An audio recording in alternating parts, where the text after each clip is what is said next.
O retorno do acionista a valor de mercado é calculado pela relação entre o valor que o mercado gerou ao acionista, o shareholder value, e o patrimônio líquido de início do período.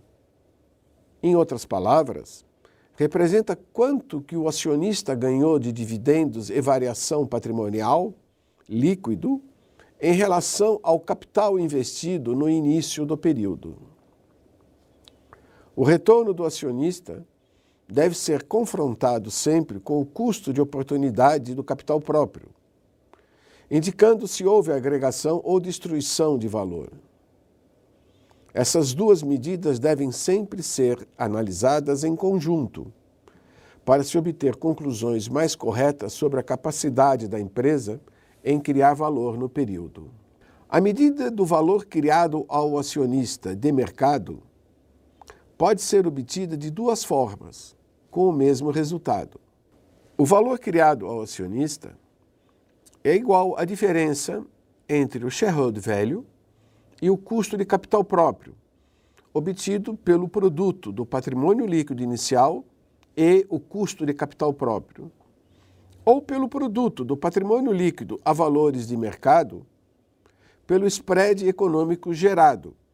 E esse spread econômico é obtido pela diferença entre o shareholder value e o custo de capital próprio. Essas medidas baseadas em informações de mercado são essenciais para a análise de companhias abertas com ações negociadas em bolsa de valores, superando seus equivalentes apurados em demonstrativos financeiros publicados.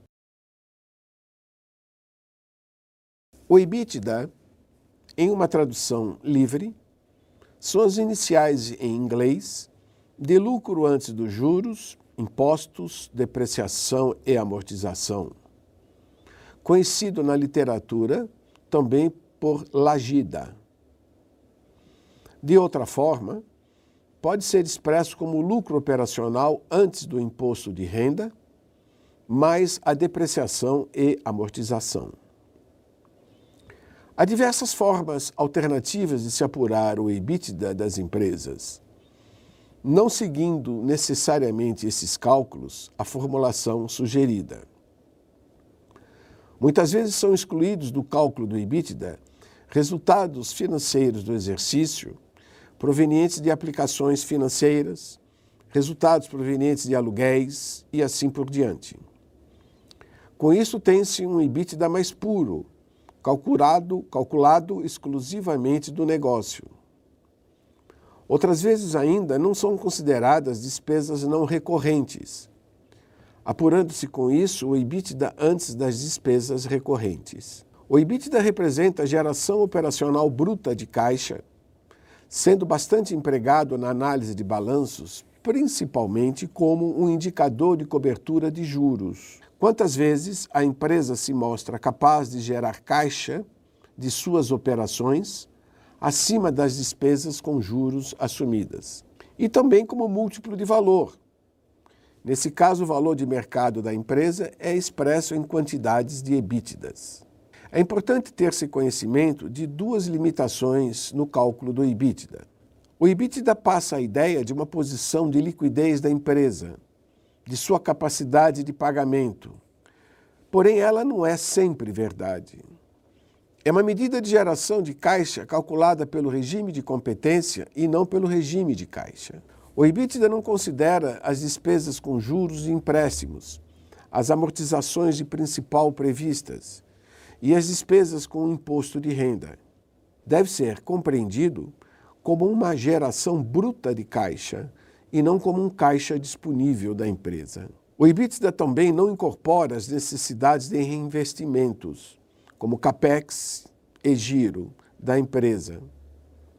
Do fluxo de caixa gerado pelas operações, uma parte deve ser separada para repor os bens consumidos, assim como promover seu crescimento, propiciar maior competitividade, agregação de novas tecnologias e assim por diante.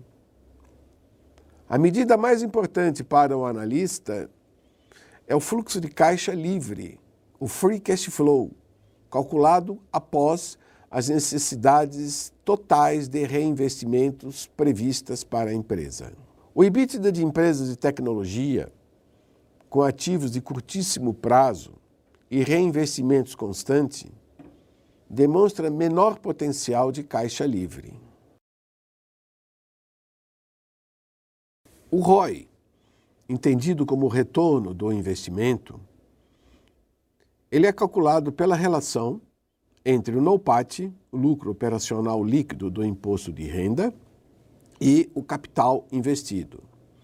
Importante destacar que o numerador é sempre o NOPAT e não o lucro líquido, como algumas vezes é publicado ou explicado.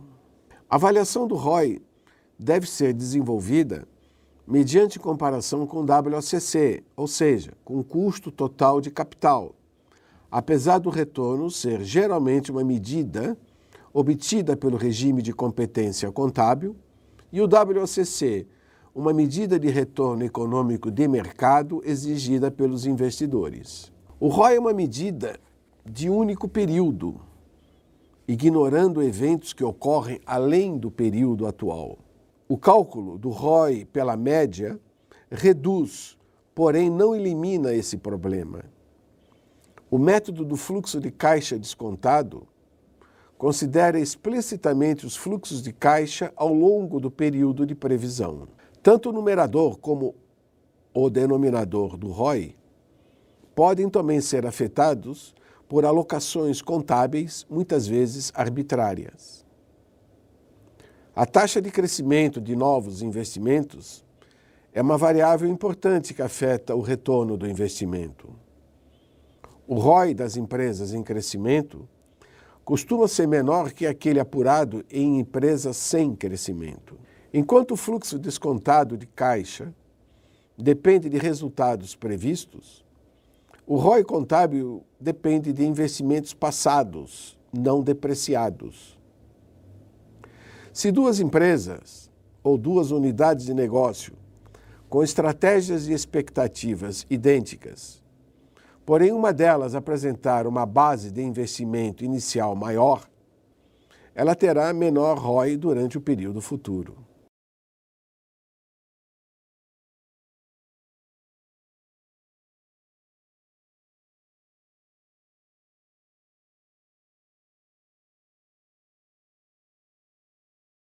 Conforme a empresa deprecia seus ativos com o tempo, o ROI se eleva.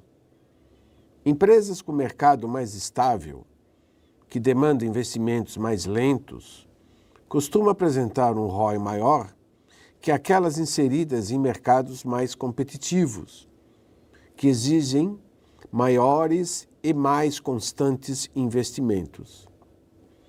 Da mesma forma, unidades de negócios com diferentes vidas úteis apresentam diferentes taxas de retorno, não significando necessariamente que um ROI maior denota maior desempenho.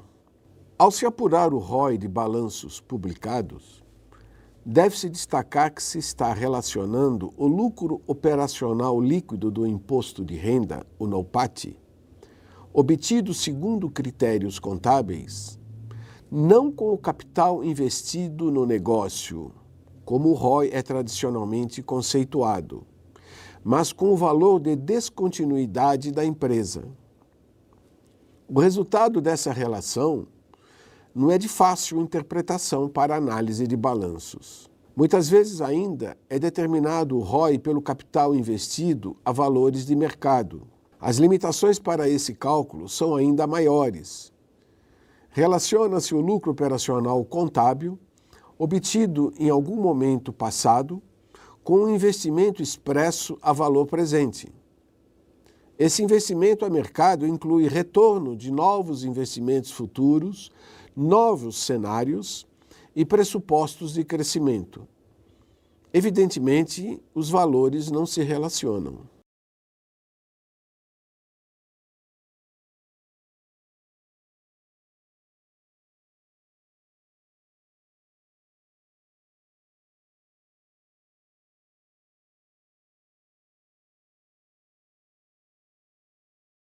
O conceito de free cash flow é um conceito de fluxo de caixa livre, disponível da empresa, gerado pelo negócio. Representa a sobra operacional de caixa após serem cobertas todas as despesas operacionais e também as necessidades de investimentos refletidas no CAPEX e no capital de giro. Ao se descontar o fluxo operacional disponível de caixa projetado pelo WACC, apura-se o valor da empresa, o valor econômico de seus ativos.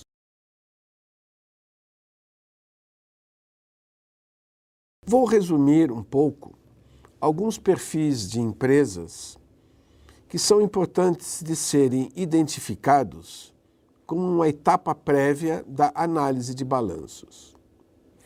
Primeiro, conto uma história de uma fábrica de comida para cachorros. Esta empresa tinha uma gestão impecável. O pessoal administrativo, o seu pessoal de produção, ele era recrutado nas melhores escolas do país. Eram pessoas bastante treinadas de grande competência. A empresa possuía um controle financeiro muito eficiente e, com isso, ela tinha condições de trabalhar com custos mais reduzidos que a concorrência. Tinha uma vantagem competitiva nesta parte. O marketing da empresa era uma referência no mercado e foi ganhador de diversos prêmios. A política de preços da empresa, pelo seu controle e pela sua visão estratégica, era bastante agressiva e competitiva. Essa empresa era uma referência para todos, mas ela tinha um único problema. É que os cachorros detestavam a ração que ela produzia. Esse é o primeiro tipo de empresa que a gente tem que entender antes de analisar. É uma empresa focada internamente. Ela esqueceu o mercado. Ela não perguntou ao consumidor o que ele queria adquirir, a que preço ele estaria disposto a pagar e que tipo de produto que ele teria maior preferência.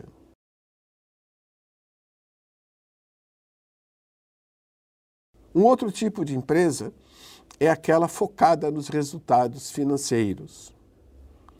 Um aspecto contemporâneo do mundo corporativo é que a tesouraria das grandes empresas, elas funcionam exatamente como uma tesouraria de banco, investindo, especulando, assumindo risco e se alavancando em suas operações.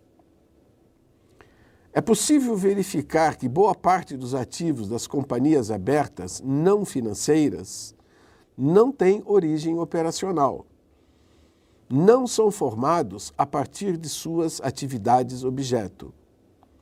Seus ativos financeiros, como operações de câmbio, operações especulativas com títulos financeiros, aplicações com rendimentos de juros e operações de derivativos, principalmente opções. Muitas vezes essas empresas esquecem o próprio negócio, assumindo risco no mercado.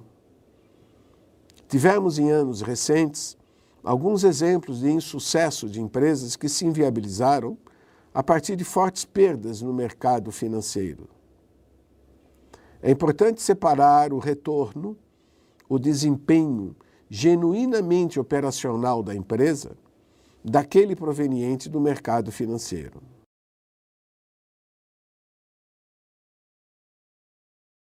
Um outro perfil de empresa são aquelas que apresentam lucro operacional negativo e costumam culpar a conjuntura econômica, as altas taxas de juros praticadas. Muitas vezes se confunde o lucro líquido com lucro operacional.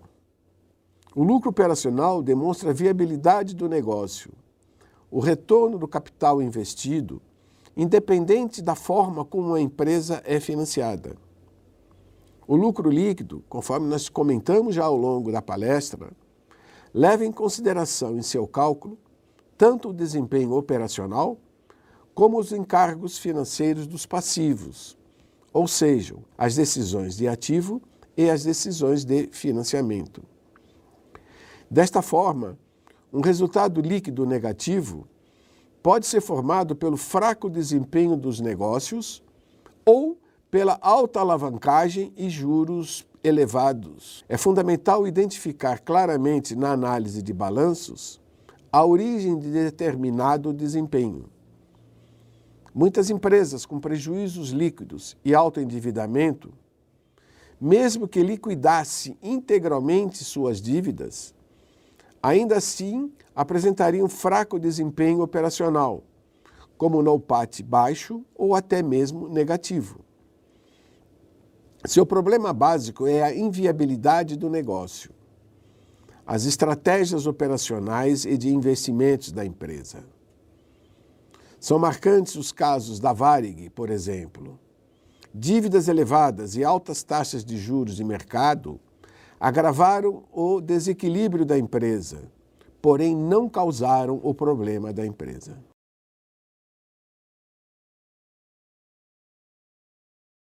Um outro perfil de empresa são aquelas que não perceberam que o mundo mudou.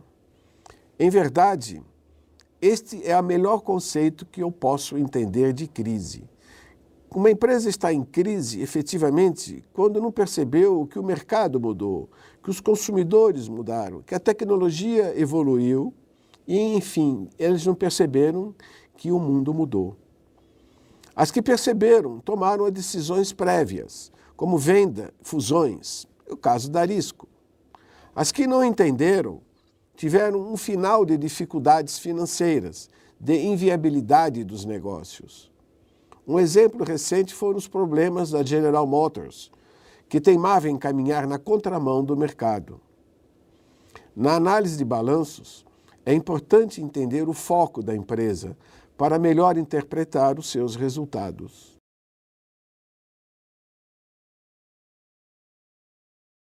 A pergunta fundamental é a seguinte: por que usar capital próprio se o capital de terceiros é mais barato? Por que financiar a empresa com recursos próprios, que tem um custo de oportunidade mais alto do que os juros pagos pela dívida? Há uma relação ótima entre dívidas e patrimônio líquido que deve ser conhecida na análise de balanço. A presença de dívidas na estrutura de financiamento dos ativos tem por objetivo viabilizar o crescimento da empresa, assim como alavancar o retorno do acionista. A estratégia de financiamento agrega valor. Há muitas empresas têm forte vantagem competitiva pela forma como financiam seus ativos, pela correta combinação, pelo correto equilíbrio entre risco e retorno. Um aspecto bastante interessante no Brasil é o baixo nível do crédito relativo que nós temos. Nós percebemos que a relação entre crédito e PIB no Brasil situa-se em torno de 49,7%. Essa relação no mundo, ela costuma ultrapassar de 100%. A relação de crédito total que o banco concede em relação ao total dos seus ativos, em média no Brasil, é de 36,8%. É a mesma coisa que dizer que somente 36% dos ativos de uma instituição financeira estão direcionados à sua principal atividade objeto, que é a captação e a aplicação de recursos financeiros entre agentes superavitários e deficitários. Esses números espelham um crédito baixo no Brasil ainda, uma oferta baixa de crédito no Brasil. Com relação ao endividamento da empresa, é interessante conhecer-se as principais medidas de endividamento da empresa e disponibilizadas e calculadas pelo Instituto Asaf em seu site. A relação entre o passivo oneroso e o patrimônio líquido médio de mercado é de 43,1%. Se nós formos fazer isso em relação ao patrimônio líquido contábil, esse nível de endividamento pula para 63%. Esses dois dados são importantes de se entender porque muitas vezes calcula-se o endividamento das empresas brasileiras com base exclusivamente nos dados fornecidos pelos balanços. E nesses casos mostra a empresa muito alavancada.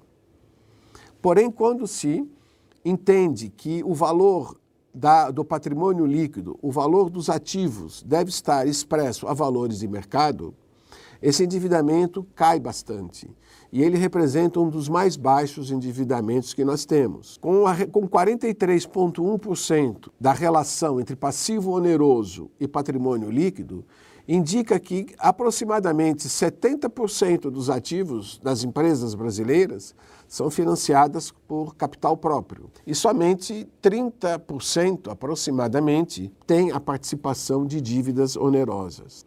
A empresa brasileira, em resumo, ainda é pouco alavancada. Ela tem muito espaço para crescer e os seus resultados através de decisões de financiamento, através de decisões de estrutura de capital. Outras medidas importantes, interessantes e fundamentais para a análise financeira de balanços, calculadas e publicadas pelo Instituto Assaf, são as medidas de retorno da empresa. Essa medida de retorno da empresa é o cálculo do ROI da empresa, a relação entre o NOPAT, o lucro operacional, e o capital total investido. E essas taxas estão em valores nominais e representam a média de todas as companhias abertas brasileiras com ações negociadas em bolsa. Esse retorno caiu de 11,6 em 2010 para 10,8 em 2011. Esse percentual, se comparado com outras economias mais consolidadas, ele pode aparentar-se bom, porém, comparando com os dados de mercado brasileiros, na média, ele é bastante baixo.